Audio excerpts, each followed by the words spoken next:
दूसरों की गलतियों से सीखें, अपने ही ऊपर प्रयोग करके सीखने के लिए आपकी आयु कम पड़ जाएगी। हाय गाइस, मेरा नाम है रवि और आप देख रहे हैं आउट ऑफ बॉक्स। हम बात करते हैं उन मुद्दों की जिनकी जानकारी हर व्यक्ति को होना आवश्यक है। जानें वो जो जानना जरूरी है। दोस्तों, बरसात का मौसम आ चुका है। अनेक प्रकार के जीव जंतु जो पिछले कई महीनों से अपने बिलों में छिपे हुए थे, भोजन की तलाश में बाहर निकलते हैं। उनमें से एक जीव है सर्प, सांप या स्नेक। दोस्तों, आज हम बात करेंगे सांप के बारे में। आखिर सांप का इस धरती पर क्या महत्व है? सांप की कितनी प्रजातियां हैं जो भारत में पाई जाती हैं? उनमें से विषैली प्रजातियां कौन कौन सी हैं? सांप के काटने पर क्या करें?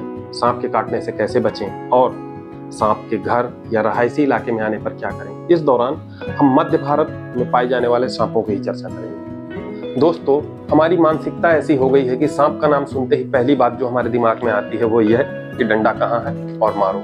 गांव का हाल तो यह है कि अगर सांप किसी इंसान को दिख गया तो उसके जीवन का काउंटडाउन उसी वक्त शुरू हो जाता है। आप किसी को समझाएं, बताएं कि यह जहरीला है, नहीं है, यह रेस्क्यू किया जा सकता है या नहीं किया जा सकता, उसके पहले ही कांड हो चुका होता है। टाटा बाय बाय, खत्म। दोस्तों, अगर कायदे की बात करें तो सांप भी ईश्वर के घर से हमारे ही जैसा एक जीव है।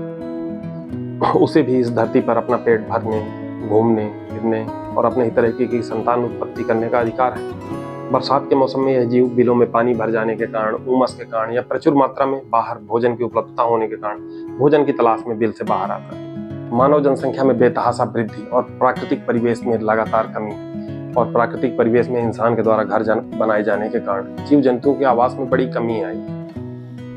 क्योंकि इन मासूम जीवों को यह भी पता नहीं होता कि फला जमीन की रजिस्ट्री इसने करा ली है या इस घर में सिर्फ इंसान रह सकते हैं। यह जीव भोजन की तलाश में या चूहों को पकड़ने के लिए कहीं भी पहुंच जाता है और जब सांप इंसान के रहायशी इलाके में पहुंचता है तो लगभग इसका मरना निश्चित हो जाता है। दोस्तों, भारत एक बड़ा देश है।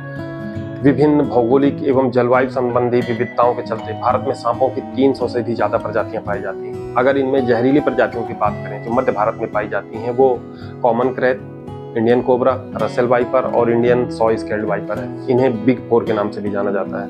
इनके अलावा लगभग ज्यादातर प्रजातियां जानलेवा प्रजाति नहीं है।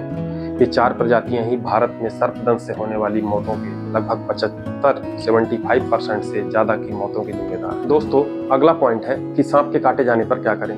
दोस्तों, इस बारे में मैं बिल्कुल भी ज्ञान नहीं देना चाहता। अगर किसी बंदे को सांप ने काट लिया है, आप तुरंत एक मोटरसाइकिल की व्यवस्था करिए और 20-30 मिनट के अंदर सरकारी हॉस्पिटल पहुंचिए। अगर उससे ज्यादा समय लगने वाला है तो बेहतर होगा कि पीछे किसी एक और आदमी को बिठा लें या कोई एक दूसरे बड़ा साधन पकड़ें, क्योंकि आधे घंटे का लगभग समय होने के बाद अगर सांप या क्रेत के काटने की कोबरा या क्रेत के काटने की स्थिति है तो उसमें विक्टिम को या पेशेंट को नींद जैसे लक्षण होने लगते हैं। दोस्तों, हर सरकारी अस्पताल में एंटीवेनम होना अनिवार्य है। किसी भी स्नेक बाइट में आधे घंटे के अंदर अगर घायल व्यक्ति या मरीज अस्पताल पहुंच जाता है तो वह पूरी तरीके से सुरक्षित है। आप इस बात से कंफर्म हैं कि काटने वाला सांप कोबरा था या कैली, क्रेत, कोई ऐसा सांप था, तो आप काटे जाने वाले स्थान, जैसे मान लीजिए यहाँ काटता है तो यहाँ आप टेम्परेरी फर्स्ट एड के तौर पर रस्सी बांध सकते हैं। इसका मतलब ये नहीं कि आपने इलाज कर लिया, आपको तुरंत अस्पताल भागना ही है। किंतु ये रस्सी बांधने वाले फार्मूला रसेल वाइपर या कि Indian scaled, soy scaled Russell viper के मामले में उल्टा पड़ सकता है, क्योंकि इसका जहर हीमोटॉक्सिक होने के कारण यह पूरे अंग को सड़ा देता है। और माने रसेल वाइपर के केस में कई बार देखने को मिला है कि रस्सी बांधने के कारण वो अंग में ज्यादा जहर फैल जाने के कारण पूरा अंग ही इम्प्यूट करना पड़ता है। इसलिए यह कोई इलाज नहीं है, पर फिर भी अगर आप कंफर्म है कि क्रेत ने और कोबरा ने काटा है और अस्पताल पहुंचने में आपको टाइम लग रहा है तो रस्सी बांधी जा सकती है कुछ समय के लिए और फिर अस्पताल में जाकर डॉक्टर खुद ही उसे निकाल देते हैं। पॉइंट है कि ऐसा क्या करें कि सांप काटे ही नहीं या सांप के काटने से कैसे बचें। दोस्तों, वाइपर तो मध्य भारत में लगभग ना के बराबर है या कम मिलता है, तो इसके काटे जाने के चांसेस भी कम होते हैं। जो सांप ज्यादातर काटते हैं, जिनकी कहानियां सुनने को मिलती हैं, वो होता है कोबरा और क्रेत। इनके लिए 2-3 चीजें आप ध्यान रखें, जैसे अंधेरे में चलने से बचें। क्रेत क्या है, रात में ही मूव करता है और बहुत साइलेंट तरीके से चलता है, बहुत सहमा सा शर्मीला सा सांप होता है, तो उसके ऊपर पैर पड़ने पर काटने के चांसेस बहुत ज़्यादा होते हैं। अंधेरे में चलने से बचें। जरूरी होने पर, बहुत जरूरी है आपको निकलना और आपके पास चप्पल ही है तो आप एंकलेट लगा सकते हैं। अगर आपके पास जूते हैं तो ऊंचे एंकलेट वाले जूते पहने। लगभग सांप 1 फीट से ऊपर नहीं काट पाते, उनके पलट के काटने की जो हाइट होती है वो लगभग 1 फीट की होती है। इसलिए फौज में जूते हाई एंकल वाले होते हैं और जूते के ऊपर भी एक एंकलेट बांधा जाता है, क्योंकि उनके दांत किसी भी हालत में, क्रैत का तो 1 से 2 mm ही होता है, तो वो आपको माने स्किन तक नहीं पहुंच पाते, आप सुरक्षित रहते हैं। कहने का मतलब है कि अगर जरूरी है तो हाई एंकल वाले जूते पहने और टॉर्च लेकर चलें। बरसात में रात में जमीन में बिल्कुल ना सोएं। ऐसी एक नहीं हजारों घटनाएं हैं, आप गूगल कर सकते हैं कि बंदा रात में नीचे सोया हुआ था, उसके बिस्तर में सांप आ गया। सांप कौन सा आया? कैली आया। कैली को बीमारी है कि वो सरकते हुए घरों में घुसेगा और अगर नीचे कोई सोया है तो उसके बिस्तर में घुस जाएगा और उसमें फिर कांड होने के चांसेस बहुत ज्यादा रहते हैं। जमीन पे रात में बिल्कुल भी ना सोएं। जूता पैर में डालने से पहले बरसात में एक आदत, मैंने तो बहुत छत्तीसगढ़, नागालैंड और कई जगहों पे ड्यूटीज के दौरान हमने ऐसे ऐसे हालात देखे कि अब तो आदत पड़ गई। दिल्ली में 3री मंजिल पे रहने के बाद भी जूता झाड़ के ही पहनते हैं। तो अच्छा है कि आप, अगर आप ग्राउंड फ्लोर में रहते हैं, गाँव में रहते हैं, तो बेहतर है कि आप जूता को झाड़ के ही पहने।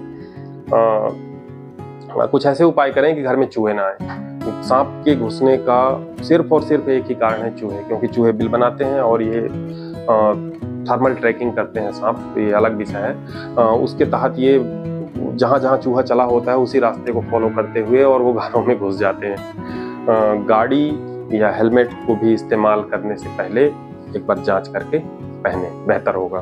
तो अगर सांप रहायशी इलाके में घुस ही जाता है या घर में घुस जाता है तो फिर क्या करें दोस्तों? उसे छेड़े नहीं तो फिर वो और इधर उधर भागेगा, निकालने में और भी ज़्यादा सामान डिस्टर्ब करना पड़ेगा।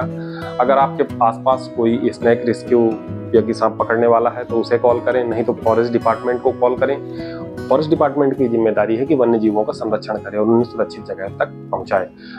बेहतर होगा कि आप अपने नज़दीकी अस्पताल, अपने नज़दीकी स्नेक रेस्क्यू टीम और अपने नज़दीकी फॉरेस्ट ऑफिस का नंबर अपने पास रखें और ज़रूरत पड़ने पर कॉल करें। तो अंतिम में हमें यह जानना जरूरी है कि सांप का इस धरती में या इस इकोसिस्टम में क्या महत्व है। दोस्तों, सांप अमूमन इंसान से दूर रहना पसंद करते हैं। इन्हें किसानों का मित्र भी कहा जाता है क्योंकि इनका मुख्य भोजन चूहे हैं और आप जानते हैं उन्हें कितना तांडव मचाया हुआ है।